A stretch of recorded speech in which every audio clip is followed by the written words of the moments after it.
मनीषा सिंह और आप देख रहे हैं सी न्यूज़ के स्पेशल बुलेटिन में आपका स्वागत है। और आइए अब नजर डालते हैं इस वक्त की बड़ी खबर पर। बिहार के पूर्व मुख्यमंत्री सह इमामगंज क्षेत्रीय विधायक श्री जीतन राम मांझी ने रविवार की संध्या को अपने गया आवास से प्रेस कॉन्फ्रेंस कर इमामगंज विधानसभा से पुनः विधानसभा चुनाव लड़ने का आह्वान किया। उन्होंने पत्रकारों को बताया कि मेरा अब चुनाव लड़ने का मन नहीं था, लेकिन मुख्यमंत्री नीतीश कुमार के कहने के अनुसार पुनः चुनाव लड़ रहा हूँ। इमामगंज क्षेत्र के जनता महान है। ऐसा काम शायद ही बिहार में कोई कॉन्स्टिट्यूंसी किया होगा कि कैंडिडेट हम बने, इसके लिए धरना प्रदर्शन किया था और आश्वासन दिया था कि खाली आप नॉमिनेशन दे दीजिए और हम लोग सर्टिफिकेट देंगे। 100% इस बात को उन लोगों ने प्रमाणित कर दिया। हम चुनाव में मात्र 3 दिन गए थे हेलीकॉप्टर से और उसके बाद वहाँ 29,000 वोट से हम जीते और प्रमाण पत्र एजेंट ला के हमको दिया। ये इतिहास बिहार का हम समझते हैं शायद ही कोई कॉन्स्टिट्यूंसी का होगा। इसलिए इमामगंज की जनता प्रबुद्ध है और शांति प्रिय है। इसलिए उन लोग का फिर मांग हुआ कि 5 वर्षों में जो अमन चैन क्षेत्र में रहा, न किसी को लगाना न किसी को बुझाना, सब लोग शांति से रहे।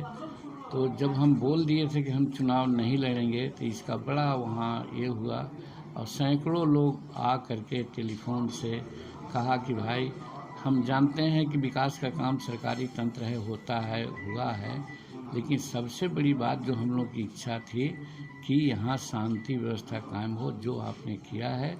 और 5 वर्ष यदि और रहेगा तो सब दिन शांति व्यवस्था वहाँ कायम रहेगी। नहीं तो अगर ये बीच में छोड़ करके चले जाते हैं तो हो सकता है पुनः अशांति हो जाए। ये चाहत है उन लोगों की और यही हम सोचते हैं कि जब जनता ने हमको इस तरह से वोट दिया, अपना सर्टिफिकेट ला के हमको हाथ में दे दिया और पुनः उन लोगों की यही मंशा है कि यदि हम नहीं लड़ेंगे, नहीं जाएंगे तो फिर वहाँ अशांति हो सकती है।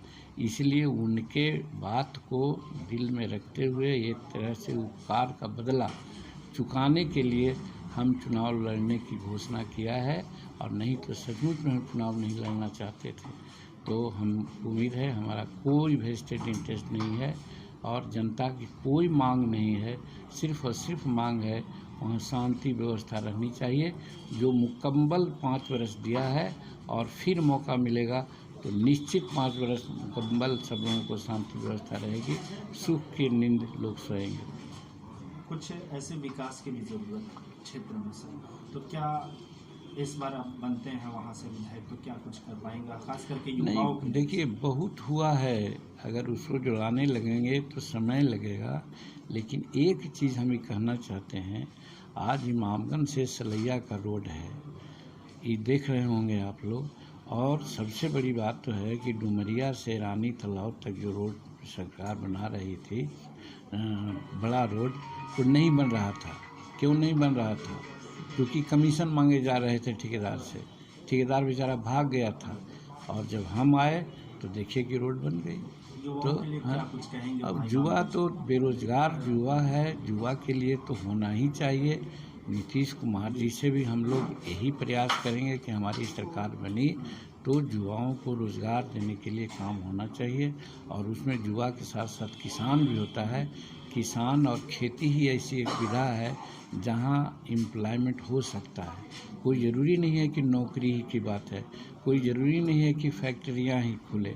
छोटे छोटे काम भी अगर कर दिया जाए तो युवा उसमें एम्प्लॉयड हो जाएंगे। खेती के जनित है, पशुपालन है, मत्स्य पालन है, फॉरेस्टेशन है, ये सब छोटा छोटा उद्योग है जो वन पर आधारित है। ये सारे काम को किया जा सकता है जिससे कि वहाँ के लोगों को चैन मिलेगा।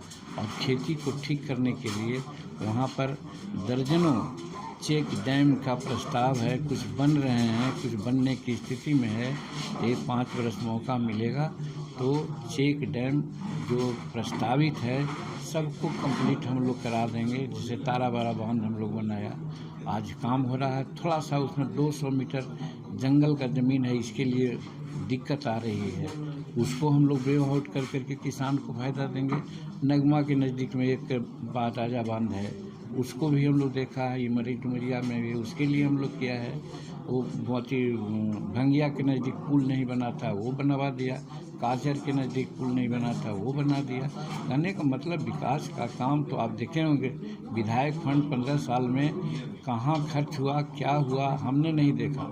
लेकिन 5 साल में जो हमारा विधायक फंड है, चाहे आप मैगरा का विवाह भवन देख लीजिए या बांके बाजार का समुदाय भवन देख लीजिए, और कई एक जगह गाँवों में ऐसा है जहाँ की लोग बात देख रहे हैं कि ये विकास फंड हुआ है। जी, एक अंतिम सवाल सर कि अब अंतिम में अब क्या हमारे चैनल की ओर से क्या संदेश देना चाहेंगे इमामगंज विधानसभा की जनता को? देखिए, इमामगंज की जनता बहुत प्रबुद्ध है।